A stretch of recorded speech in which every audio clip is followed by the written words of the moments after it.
What's going on, everybody? Appreciate you tuning in. Another just jam-packed day for the Suns. It's barely the off season, and I tell you, there's never a quiet day with this team. Even with as rough as the season was, they were always interesting. There was always something to talk about, and there is plenty to get into today. Mat Ishbia doing his end of the year kind of press conference, and there was so much said in that thing that we need to dive into. A bunch of different things as far as the future of the team, as far as kind of expectations, as letting go of Coach Bud. So many topics that he touched on that are really kind of important and things I want to talk about. It's kind of a shame that we have to begin with something else that's kind of a little controversy with it, but it's what everyone's talking about. It is the lead for a reason.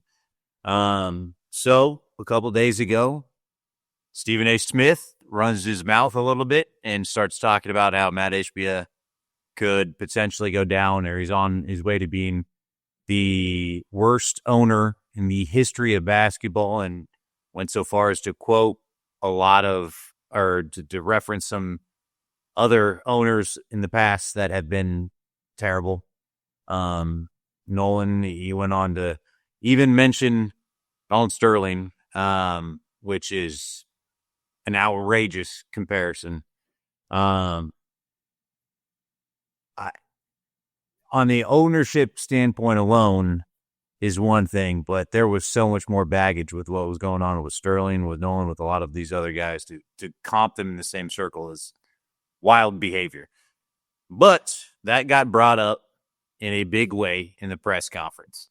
Now, there are a few things with it that I want to get into.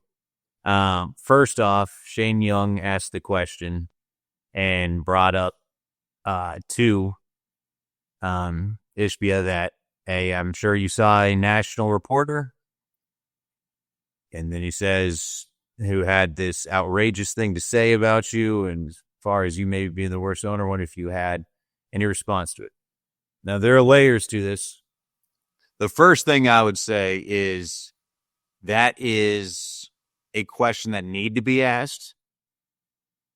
The quality, the intent of the question is 100% inbounds and a great question by Young.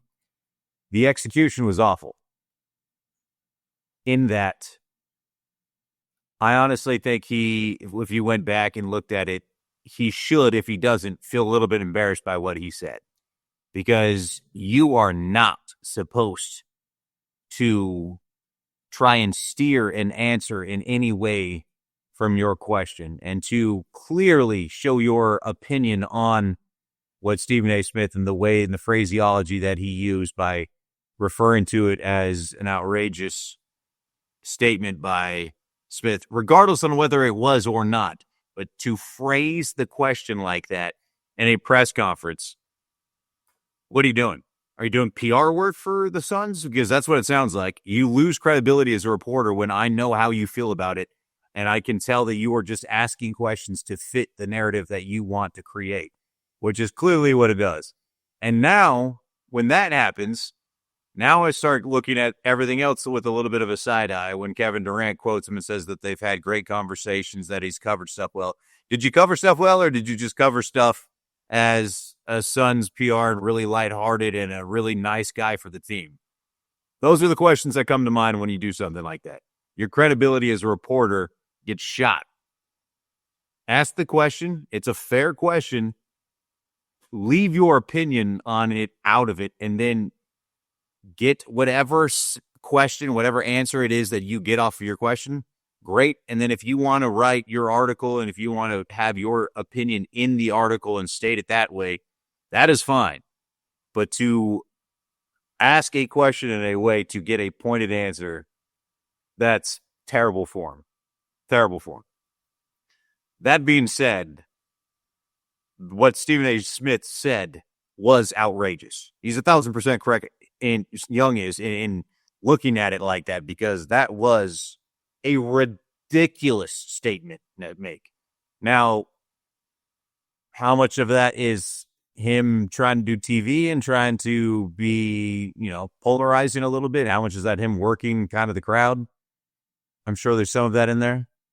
That doesn't make it okay. You should have some journalistic integrity as well. If I'm going to expect that out of, Shane Young, I'm going to expect that out of Stephen A. Smith as well. You are a professional. You are a journalist. And now him trying to backtrack it is going to be really weird because there's no wiggle. I don't know what you can possibly say tomorrow when he goes on First Take and he says that he's going to address everything and, clarify it. There's video of you literally saying that he is going down potentially worse owner than Donald Sterling. It's on record. Like, there's no wiggle room there. So I don't know what you're going to possibly do for it. So Ishbia responds to that today. And I thought he had a very well thought out and quality response to it. I'm sure he expected that it was coming. But in it, he said that Stephen A. Smith had been disrespectful. He said that I think that I've tried to win and that I've done a lot of stuff and that clearly I'm a better owner than some of the guys that have been kicked out of the league. And then backed it up with a lot of facts. Backed it up with the fact that he's put $100 million into a practice facility for the Mercury, that he has lowered the cost of concession stand food when he saw that because he wanted the experience to be better for fans. The fact that he made the Suns games, available in that market for free when they could be charging a lot more for them. All these things are certainly signs of an owner that cares about giving a good product to the fans. And another sign is the fact that he is emptying his checkbook. Or not, he's not really, because he's got ridiculous amount of money. He's opening his checkbook and has no problem writing, putting his money where his mouth is and kind of trying to create the best product out there. He touched on a number of things that showed that just categorically that was an outrageous statement for Stephen A. to make. I thought he did great with it. I thought he did great. Now, Stephen A. Smith then quotes Shane Young on X and says, I can't believe I'm getting mischaracterized at this. I can't wait for the opportunity to respond to it. I'm doing it tomorrow on First Take. I don't know what he's going to say because he backed himself into a corner. It's on video. It's ridiculous what he said. So unless he just comes out and just says, I really went back and watched it and what I said was wrong and I would like to apologize. Ishbia says that he expects an apology coming from Stephen A. Smith. I don't know if he's going to get it or not with the way that he's doubling down or seemingly doubling down. Like, doesn't seem like it's coming, but maybe tomorrow. It wouldn't be the first time that Stephen A. Smith has got to go on and apologize. That happens when you try and make these really polarizing stances. So we'll see what comes of that. It's going to be interesting. But again, I thought Mat Ishbia really gave a solid response, a thoughtful one that showed that like he didn't really appreciate it, that it wasn't well deserved, and then backed it up with tangible things he could point to that said, not only do I think I'm not a bad owner, but I've done so many steps to try and be a good owner. And I thought it was a really strong argument. So now we do the waiting game, see what Stephen A. Smith has to say tomorrow. I just don't know what he can possibly say that can get him out of this. So we'll wait and see. Second thing that I found to be really interesting on this was Ishbia's take on Coach Bud, who he had no problem basically saying he was the wrong guy for the job, that there was not a culture in place off of him, that they made a mistake there and that it needed to be changed. And I mean, he came out very, very strong in his statements that was not the right guy. And he constantly referenced, the culture in this team and kind of now needing to try and figure out a coach that's going to figure out Suns culture and be able to have that in place. He said, and you got to take him for what his word on this one, that money's not a problem for him to finding players or finding coach. He's paying 3 coaches right now and there is not a coach on this team. I'm saying that again. He's paying 3 coaches right now, and he does not have a head coach. He just paid 3 different guys to go away, and it's a lot. It's multiple millions of dollars just to go sit on a beach somewhere. But I was kind of shocked by how he made it clear he did not think that Coach Bud did a good job this year.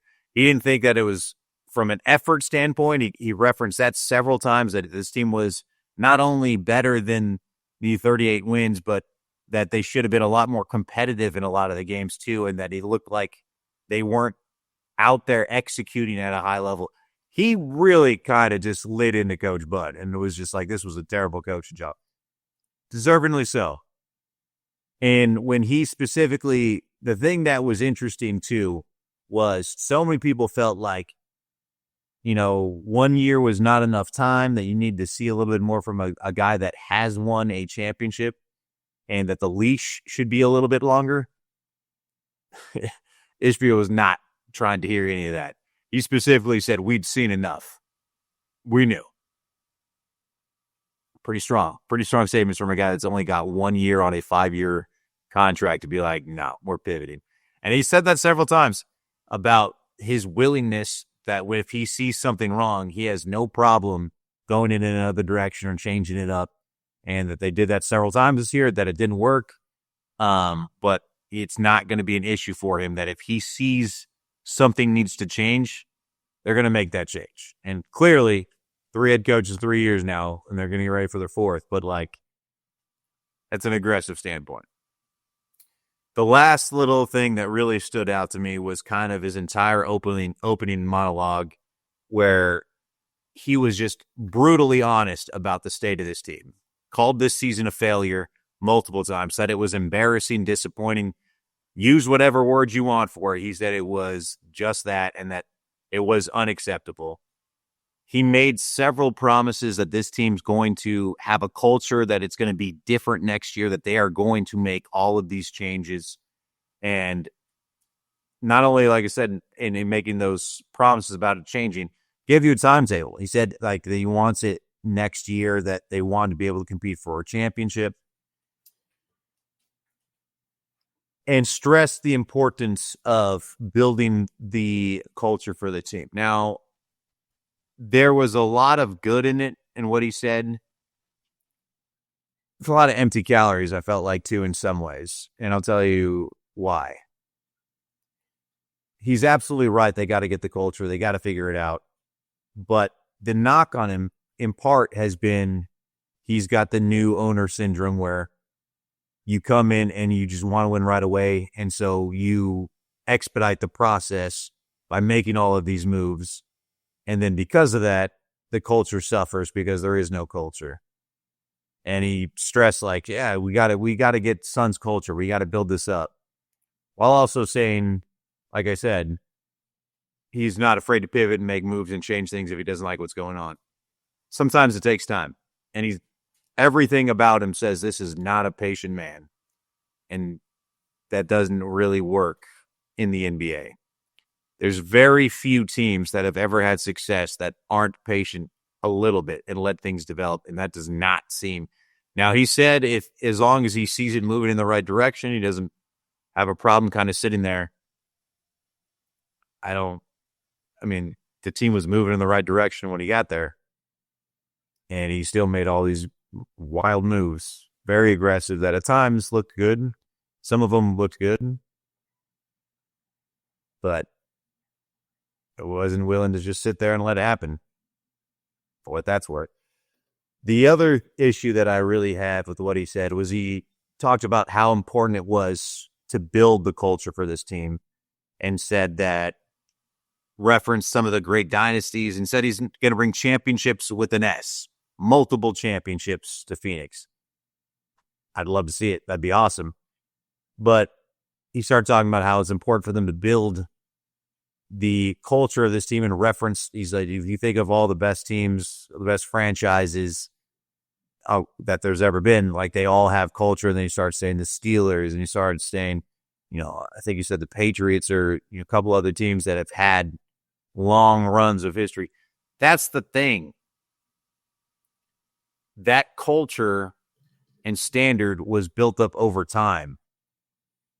And like, you can't build a culture in 1 year. It's something that you develop and grow and kind of infuse. You can build a standard in a year, but he keeps talking about having this culture in place and kind of, you can kill a culture in a year when you make moves like this franchise has done. But to talk about building a culture in 1 year just says to me a guy that still is a little bit lacking self-awareness as to what's going on. There was so much accountability about the failures of this team and everything like that. And I got to tip my hat to that and recognizing the fact that this team fell well short of expectations. And he said a lot of the good, right things, but then it also felt like, I don't know if he's learned from his mistakes. Talking about how they're just going to run, like being able to make moves again and wanting to aggressively do all this stuff. It just sounds like a guy that says, I can fix this. Let me make a bunch more moves rather than, all right, we need to go and figure out the right way to build this from the ground up instead of throwing patchwork at it. So a lot of things to take away from what he said. Some good, some bad. I can't wait to see what Stephen A. Smith says tomorrow or how he digs himself out of this. And I can't wait to see what the next domino is to fall with this team, whether that is the pending Kevin Durant trade or the hiring of a new head coach, or kind of what moves they make in the offseason. But there is obviously a lot of things that are still coming down the pipe here in the next few weeks, the next coming months. So interesting stuff from Ishbia today and a lot to take away from it and a lot of things left to happen here this offseason.